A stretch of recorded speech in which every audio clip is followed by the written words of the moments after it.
Olá pessoal, mais uma vez gravando vídeo aqui no canal. E hoje esse vídeo é um vídeo comentário, digamos assim, sobre alguns assuntos que eu tenho lido. E esse assunto especificamente é a doutrina espírita. Bom, antes de fazer os meus comentários acerca disso, vai ser um vídeo um pouco longo, eu acredito. Então tenha um pouco de paciência, porque eu vou examinar o livro que eu estou na mão. E aí vou fazer alguns apontamentos e algumas referências a outras obras, a outras leituras, enfim. Então é sobre o que está escrito no Evangelho segundo o Espiritismo. É essa ediçãozinha aqui do Allan Kardec, contendo índice analítico de assuntos com 274 verbetes e de editora. Bom, se chama Instituto de Difusão Espírita. Só que antes de fazer esse comentário, eu queria fazer aqui uma ressalva já, tá? Eu não tenho nada contra qualquer pessoa que professe a doutrina espírita, tá? Os comentários que eu vou fazer aqui, eu não falo em nome de nenhuma instituição, em nome de nenhuma posição política, enfim. Essas são apenas observações de uma pessoa que gosta de ler, tá? Que tem um conhecimento razoável nas áreas de história da filosofia, história e religião, e eu li algumas coisas que me chamaram a atenção, algumas incorreções históricas que contém nesse livro já de início, tá? Confesso que eu ganhei esse livro de um parente, né, que professa essa doutrina, falou, lê lá e tal, depois você vê o que você acha, etc. Então, eu tô lendo aos poucos, porque eu tenho uma série de outras leituras que eu faço em paralelo de assuntos relevantes. Mas assim, há incorreções muito crassas aqui do ponto de vista histórico. Eu não estou analisando aqui a doutrina espírita em si, etc., do ponto de vista que eu, como cristão católico, faria de uma heresia, etc., etc. Isso eu deixo para os teólogos, para os padres, enfim, para pessoas que possuem muito mais gabarito, muito mais conhecimento e experiência do que eu, tá? E peço que vocês tenham um pouquinho de paciência no vídeo. Vai ser um vídeo longo. Eu vou fazer alguns comentários, vou fazer algumas leituras. Enfim, vou fazer alguns esclarecimentos do ponto de vista de história da filosofia, né, porque a doutrina espírita, ela se professa como uma doutrina que faz uma união entre ciência e religião, enfim, uma série de coisas, de inverdades, de incorreções do ponto de vista histórico, e faz certas proclamações que são farsas, relacionadas a alguns temas, tá? Farsas no sentido da palavra mesmo de serem falsidades, tá? Mas vamos lá. Então, logo no início, na introdução, existe uma série de incorreções do ponto de vista histórico. Então vamos lá. A primeira está no item 4, tá? Nessa edição aqui. Está na página 18. E vamos lá. Vamos falar sobre Sócrates e Platão, precursores da ideia cristã e do espiritismo. Bom, ele vai dizer em um determinado momento o seguinte: Sócrates, da mesma forma que o Cristo, nada escreveu, ou pelo menos não deixou nenhum escrito. Como ele morreu à morte dos criminosos, vítima do fanatismo, por ter atacado crenças tradicionais e colocado a virtude real acima da hipocrisia e do simulacro. Das formas, numa palavra, por ter combatido os preconceitos religiosos. Sobre Sócrates, isso aqui é falso, tá? Basta vocês lerem a Apologia de Sócrates, e primeiro vocês vão perceber que Sócrates sofreu acusações inverídicas, que ele haveria corrompido a juventude, introduzido novos deuses na cidade, o que era uma falsidade, tá? Sócrates não combatia crenças tradicionais. A razão pela qual Sócrates começou a sua atividade filosófica é o seguinte: porque ele tinha um amigo que chamava Querefonte, e ele num determinado momento vai ao oráculo de Delfos E aí, lá no Oráculo de Delfos, diz que Sócrates é a pessoa mais sábia que existe na Hélade. E aí, Sócrates, ele mesmo diz que ele fala assim, então eu quis conferir se aquilo que os deuses diziam, se o que o Oráculo de Delfos disse era realmente verdade. Então eu estava só cumprindo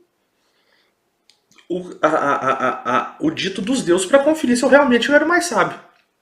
E ele percebe que apesar dele não ter, como ele mesmo diz, sabedoria, a sabedoria dos deuses equiparada a Deus, ele era mais sábio que a maioria das pessoas que o circundavam. Então, ele não estava combatendo o fanatismo, aqui como diz, que ele vai dizer aqui, que Sócrates estava atacando as crenças tradicionais. Isso é uma falsidade. Tá?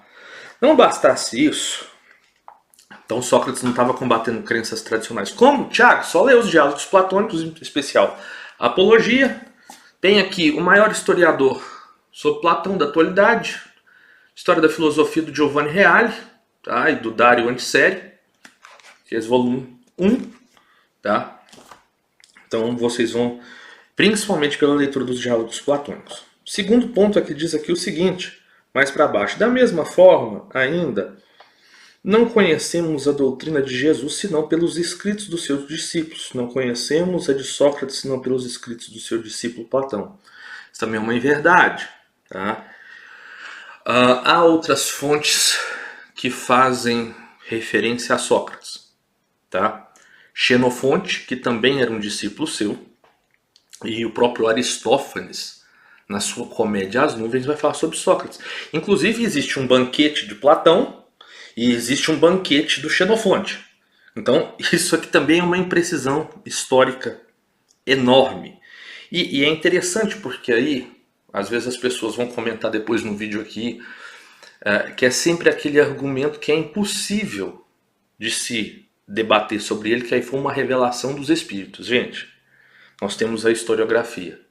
Então, apesar de que, por exemplo, no caso das fontes, Xenofonte não ser uma fonte tão boa quanto Platão, é uma fonte sobre a vida de Sócrates, e Aristófanes também é uma fonte sobre a vida de Sócrates. Então, não conhecemos a de Sócrates senão pelos escritos de seu discípulo Platão.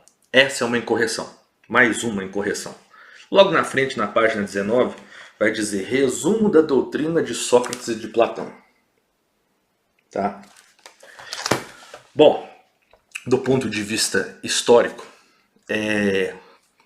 quem leu Platão sabe o seguinte, que Platão não se coloca como personagem nos diálogos históricos ali, nas histórias.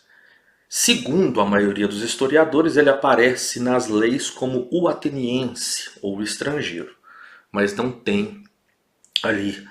É sabido que Platão usa Sócrates como uma máscara literária para então divulgar, digamos assim, os ensinamentos de Sócrates e também os dele, de Platão. Então,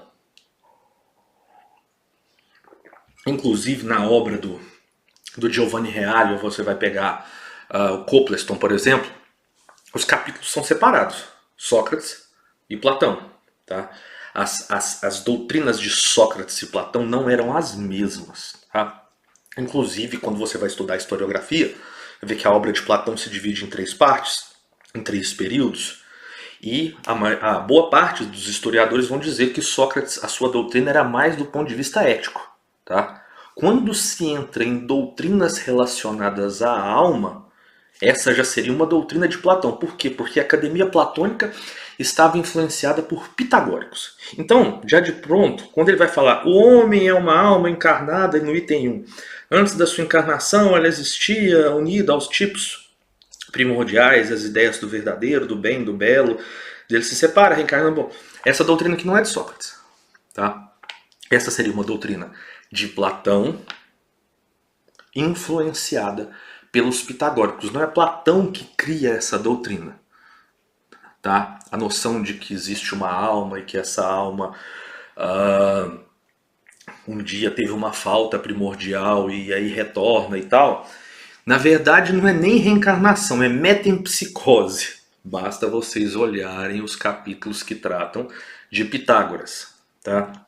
Então a doutrina, quando você vai estudar a metempsicose, não é a reencarnação.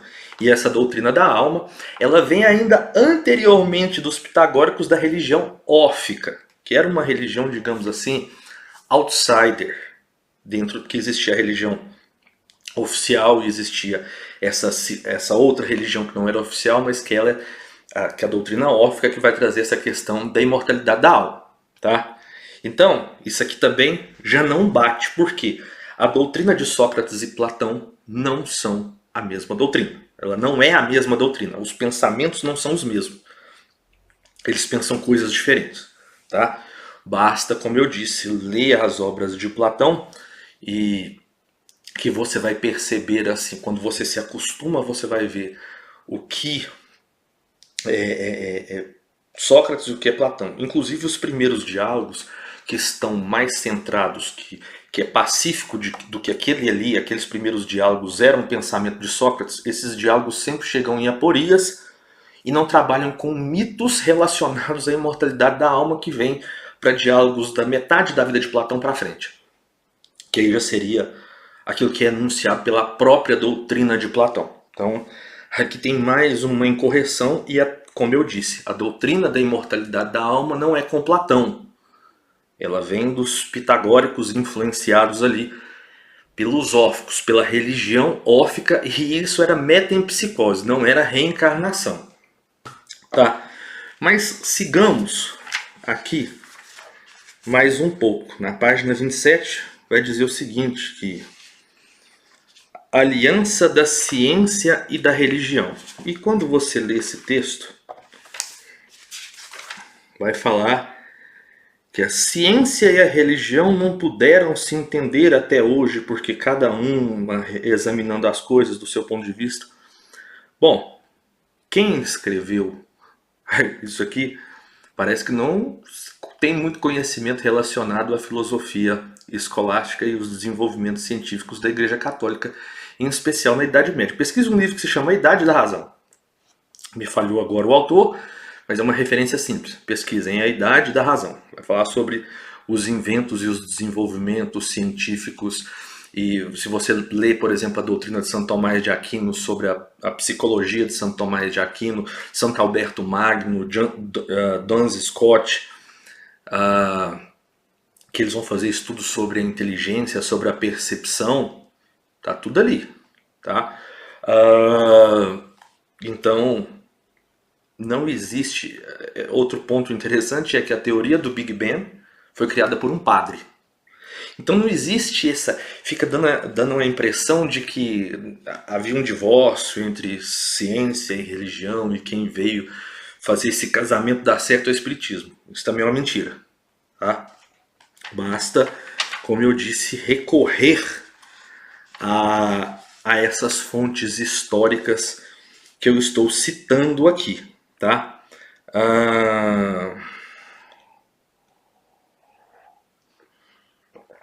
São vários pontos, e eu vou pegar um último aqui, que esse é gritante, que vai dizer o seguinte. Tem um outro ponto aqui, antes de falar especificamente, que vai dizer assim, que espiritismo e cristianismo ensinam as mesmas coisas. Mentira. Até porque para o cristianismo não existe reencarnação. Isso não estou dizendo apenas para o cristianismo católico, mas também para o cristianismo protestante. Que cabe o homem morrer apenas uma vez. Então, assim, às vezes o incauto pode ler e passar batido enfim. Eu vou pegar nesse ponto aqui, que aí eu vou fazer umas leituras um pouco mais extensas. que diz o seguinte, na página 30, capítulo 1, tá? Vamos ver se dá para vocês verem. Item 11. Santo Agostinho é um dos maiores divulgadores do Espiritismo. Essa aqui é interessante porque o protestantismo quer pegar Santo Agostinho e transformar ele em protestante. O espírita quer pegar o Santo Agostinho e quer transformar ele em espírita. E esquecem que lá nas confissões ele está justificando por que ele é católico. Mas não bastasse essa... Mas vamos ler aqui. Santo Agostinho é um dos maiores divulgadores do Espiritismo. Ele se manifesta quase por toda parte. A razão disso encontra-se na vida desse grande filósofo cristão que pertence a essa vigorosa falange dos pais da Igreja, aos quais a cristandade deve muito aos seus sólidos alicerces. Como muitos foi arrancado ao paganismo, dizemos melhor, à impiedade mais profunda, pelo esplendor da verdade, quando, em meio aos seus excessos, sentiu em sua alma essa vibração estranha que o chamava para si mesmo e lhe fez compreender que a felicidade estava a alhures, não nos prazeres enervantes e fugidios, quando, enfim, sobre essa estrada de Damasceno também ouviu a voz santa se exclamar: Saulo, Saulo, Saulo, por que me persegues? Ele exclamou: meu Deus, perdoai-me. Depois de então, tornou-se um dos mais firmes sustentáculos do Evangelho. Pode-se ler nas confissões notáveis que nos deixou esse eminente espírito. As palavras, ao mesmo tempo características e proféticas, que pronunciou depois de ter perdido Santa Mônica. Abre aspas. Estou persuadido de que minha mãe voltará a me visitar e a me dar conselhos, revelando-me o que nos espera na vida futura. Que ensinamento nessas palavras e que previsão brilhante da futura doutrina. É por isso que hoje, vendo a chegada a hora para a divulgação da verdade que ele havia pressentido, outrora se fez dela ardente propagador e se multiplica, por assim dizer, para responder a todos aqueles que o chamam. Erasto, discípulo de São Paulo, 1863. Interessante é que eles não citam a fonte, que é o próprio livro das Confissões. Que é esse livrinho aqui que eu já li algumas vezes. E aí, vai que eu estou enganado, né? Vai que eu esqueci. Aí nós vamos ver lá no capítulo que ele vai falar em 3 partes sobre a morte de Santa Mônica, que era sua mãe. A morte de Santa Mônica, na 257, funerais de Santa Mônica e preces de Agostinho pela mãe, que é o 262. Então vamos lá. Se nós analisarmos... Gente, se vocês tiverem uma edição de vocês aí, enviem para mim, porque eu não encontrei essa referência. Inclusive, a oração ele vai falar para Deus, ele vai fazer uma intercessão a Deus pela alma de Santa Mônica. Por isso, Deus no meu coração é minha glória e minha vida, esquecendo por um momento das boas obras de minha mãe, pelas quais te dou graças, alegremente peço-te perdão por seus pecados. Ouve-me pelos méritos daquele médico das nossas feridas que foi suspenso no madeiro, claro, Jesus, e que sentando à tua direita intercede por nós. Sei que ela agiu sempre com misericórdia, que perdoou de coração as faltas contra ela cometidas, perdoa-lhes também as suas faltas. Se algumas cometeu em tantos anos de sua vida depois do batismo, perdoa, Senhor. Eu te suplico, e não chames a juíza a tua serva, que a misericórdia triunfe sobre a justiça. Tuas palavras são verdadeiras e prometeste a misericórdia aos misericordiosos. Se alguém foi misericordioso, e o foi por dom recebido de ti, tu que serás misericordioso com quem tem misericórdia, e terás piedade de quem tiveres piedade. Pessoal, me desculpa, eu estou fazendo uma leitura rápida porque o vídeo está ficando muito grande. E creio que fizeste tudo, acolhe, Senhor, as livres oferendas, aproxima-te o dia da tua morte. E ele vai falar aqui, e em nenhum lugar eu vi essa citação. Bom, não bastasse isso, uma das obras mais célebres de Santo Agostinho, Cidade de Deus, aqui pela editora Vozes, a parte 2. Tem um capítulo específico, justamente porque, para quem não sabe, Santo Agostinho era discípulo, tinha inspiração neoplatônica. Então, aqui durante todo o momento dessa obra ele vai fazer correções a Platão. Tá? E uma dessas correções é no item, no capítulo 13, nesse volume está na página 80, tá? Que diz o seguinte: alguns filósofos acreditam no ciclo dos séculos, quer dizer, acreditaram que terminados por fim certo, todos tornam sem cessar a mesma ordem e a mesma espécie. Bom, ele vai dizer, alguns filósofos deste mundo, para resolver semelhante dificuldade que, segundo eles, não pode ou não se deve resolver de outra maneira, pensaram em admitir circuitos de tempo, em que na natureza reza que se renovariam, se repetiriam sempre as mesmas coisas, e assim, conforme afirmam, formar-se-ia uma textura íntima de evoluções dos séculos que vêm e que passam. E isso quer os circuitos se produzam em um mundo estável, quer na alternativa entre o nascer e o morrer. Um mundo apresente novo, como novas, sempre as mesmas coisas, tanto as passadas como as futuras, desse ludíbrio não podem levar a alma imortal, que, quando se apossou da sabedoria, se eleva sem cessar a uma enganadora felicidade, e torna sem cessar a uma verdadeira miséria. Como há de ser verdadeira felicidade aquela em cuja eternidade não confiamos, quando a alma é demasiado ignorante no seio da verdade ou demasiado infeliz no seio da felicidade para ignorar ou recear sua futura miséria? E se jamais há de se tornar as misérias dessa caminha para a felicidade, portanto causa no tempo algo novo que não terá fim no tempo? Por que, pois, não se há de dizer o mesmo do mundo e do homem nele criado? Por que não seguir o caminho reto da sã doutrina, que nos desvia de não sei que falsos circuitos inventados por falsos enganadores e sábios?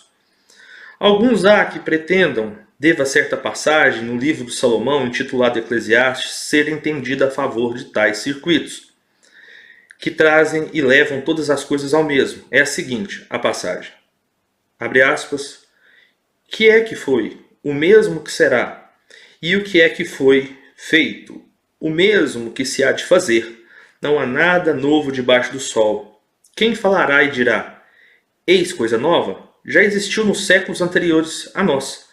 Disse-o das coisas que antes mencionava, a saber da sucessão das gerações, do curso do sol, do deslizar das torrentes, ou então de todo o gênero de coisas que nascem e morrem. Com efeito, existiram homens antes de nós, coexistem conosco atualmente e existirão depois de nós. Diga-se o mesmo dos animais, das plantas, os monstros, abortos poucos comuns, embora diferentes entre si, tanto que alguns deles não existem senão um exemplar do que tem de milagroso e monstruoso. Existiriam e sempre existirão. Assim não é aceito inaudito o novo nascer algum monstro debaixo do sol. Outros explicam de maneira diferente, entendam essas coisas. Vai falar sobre a predestinação. Longe de nós, repito, acreditar em semelhante insensatez. Cristo morreu uma vez apenas por nossos pecados, aqui na página 81, ressuscitado entre os mortos, já não morre. E a morte já não terá domínio sobre ele. Depois da ressurreição, estaremos eternamente com o Senhor, a quem dizemos com o Salmo, tu, Senhor, nos conservará e nos guardará desta geração, etc. Aí vai, não porque sua vida haja de seguir o curso de tais imaginários circuitos, mas porque na realidade está o labirinto de seu erro, ou seja, sua falsa doutrina. Bom, dá para ver de cara que Santo Agostinho em nenhum momento dos seus escritos ele apoia essa doutrina. Não bastasse nisso, eles vão pegar mitos de Platão para tentar justificar mitos acerca da alma. É algo bem simples. Platão dizia o seguinte, ele fazia um discurso e quando ele não chegava no limite da razão de explicar, ele falava assim, eu vou contar uma história. Ele contava um mito. Então, se esquecem que o mito não deve ser interpretado literalmente. Eu teria que dar toda uma aula aqui sobre como se deve interpretar o mito. Tá? Mas Platão utilizava o mito para poder não propalar uma doutrina dialética científica, mas para poder tentar intuir uma explicação. Enfim, Não vou me estender mais no vídeo. Quem quiser, procure essas referências, façam as leituras, pesquise sobre metempsicose, sobre de onde surgiu, etc. Sobre Santo Agostinho, enfim. Então aqui é só uma observação que eu fiz sobre essa leitura. Reitero, não tem nada contra pessoas que são espíritas, enfim. Só que um ponto eu vou te dizer, essas são falsidades. E um último ponto, não é possível ser católico e espírita. Tá? Um abraço e até a próxima.